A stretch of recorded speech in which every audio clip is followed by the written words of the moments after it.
গাছ দেখেন একজনেরকে হয়তো গুলি করে হয়তো মেরে ফেলা হয়েছে। যে দেখেন ভ্যান গাড়িতে করে নিয়ে যাওয়া হচ্ছে কাশপুরের দিকে নিয়ে যাওয়া হইতেছে তারা ওনারে। দেখেন এই যে ভ্যান গাড়িতে, তো দূরে থেকে নেওয়া সম্ভব হচ্ছে না।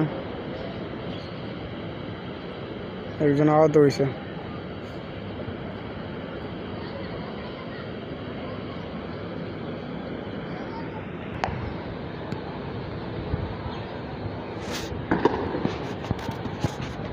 গুলি আর বাজির শব্দ শোনা যাইতেছে। দেখেন শাহবাগের মোড়ের মতো হয়ে গেছে আজকে সিটাং রোড।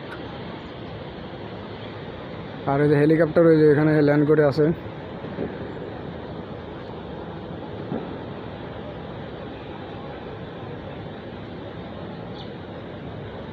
এতদিন শুধু শুনে আসছি।